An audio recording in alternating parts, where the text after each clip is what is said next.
Kemudian pertanyaan ke-9 yaitu kapan Al-Quran turun dalam sab'u ahruf?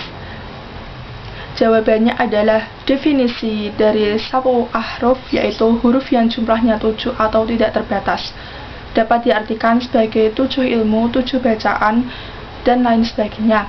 Awal muncul sab'u ahruf yaitu ketika malaikat Jibril menyampaikan wahyu kepada Rasulullah SAW dengan isyarat bahwa Al-Quran tidak dibaca dengan satu cara, melainkan menggunakan beberapa cara. Pendapat para ulama yaitu menurut Imam As-Suyuti, Al-Quran mencakup 7 bahasa yang ada di dalamnya. Yang kedua, menurut Imam Abu Al-Fadr Ar-Razi membahas tentang kaidah nahwu. Yang ketiga, menurut Nasruddin Baidan, pemaknaan bahasa yang merupakan satu suku dianggap benar dan pemaknaan 7 bahasa dianggap tidak tepat. Yang keempat, menurut Al-Khotan, bahasa Al-Quran merupakan bahasa Arab di mana di dalamnya mencakup 7 bahasa. Pada intinya, Al-Ahruf al-Sab'ah yang telah diturunkan kepada Nabi Muhammad bersifat rukhsah, di mana kondisi dalam keadaan darurat. Maka pada zaman dahulu ahruf sab'ah ini mempermudah orang untuk membaca Al-Quran.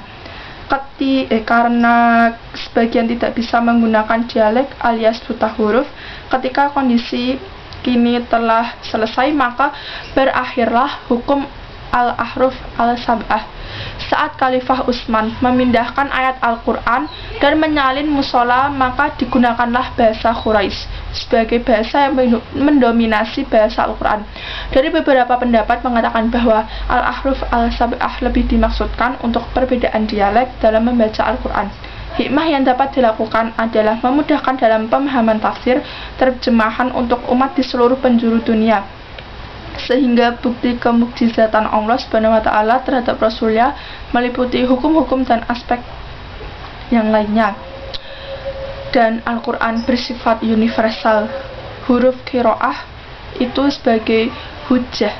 Oleh karena itu, dengan memahami al-ahruf al-sab'ah dapat membuat kita semakin meningkatkan keimanan dan dapat memahami serta mengamalkan isi kandungan Al-Quran yang ada. Pertanyaan ke-10. Pada masa siapa saja Jam'ul Quran dibahas? Pengertian dari Jam'ul Quran adalah gabungan dari sebagian ke sebagian. Yang pada zaman kenabian, Jam'ul Quran itu ditulis. Kemudian Khalifah Abu Bakar menerapkan 2 pedoman, yaitu pedoman pertama, penulisan berdasarkan sumber tulisan Al-Quran pada masa Rasulullah yang tersimpan di kediamannya. Yang kedua, penulisan berdasarkan sumber hafalan pada sahabat penghafal Al-Quran. Pekerjaan menyalin Al-Quran ini selesai dalam waktu 1 tahun. Kemudian pemeliharaan mushaf dilakukan oleh Utsman bin Affan.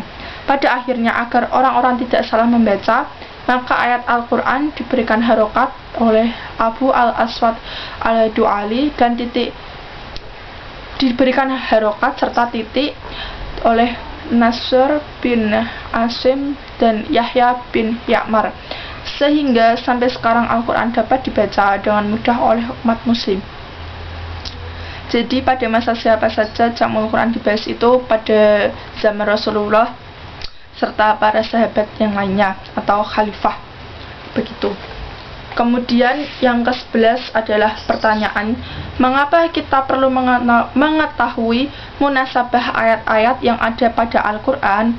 Jawabannya adalah karena munasabah sendiri artinya adanya kemiripan antara satu ayat dengan yang lainnya, surah satu dengan surah lainnya yang saling berhubungan maknanya. Ketika memahami penafsiran ayat Al-Quran dijumpai pada ayat satu dengan yang lainnya, itu berada di surah yang berbeda seperti itu. Oleh karena itu, pentingnya kita memahami makna munasabah pada ayat Al-Quran. Dalam realitanya, terdapat pendapat yang kuat serta menolak. Apabila ilmu ini sangatlah agung mengenai kalam Allah, dan salah satu ada pendapat yang menentangnya, mengatakan percuma jika Al-Quran sudah menjadi satu, maka tidak ada lagi yang mencari yang tidak ada. Jadi dapat disimpulkan bahwa munasabah ayat-ayat itu ya sudah, jika Al-Quran sudah ada maka tidak perlu mencari yang lainnya. Jelas penting mengenai pemahaman ilmu munasabah dalam penafsiran agar tidak terjadi kekeliruan dan penyimpangan, sehingga ayat Al-Quran tidak boleh dipenggal atau dipisahkan satu sama lain yang nantinya akan merusak makna yang ada. Kemudian pertanyaan terakhir, apa yang Anda ketahui mengenai perbedaan terjemahan, tafsir, dan takwil? Terjemahan merupakan pemindahan bahasa dalam ayat Al-Quran menggunakan bahasa daerah masing-masing. Seperti di Indonesia, maka adanya terjemahan Arab Indonesia memudahkan kita dalam memahami isi kandungan Al-Quran yang ada. Kemudian tafsir sendiri artinya penjelasan arti dari ayat disertai bukti kuat berupa sumber hukum Islam yang lainnya, sehingga orang-orang maksud dan paham akan hikmah dari ayat tersebut.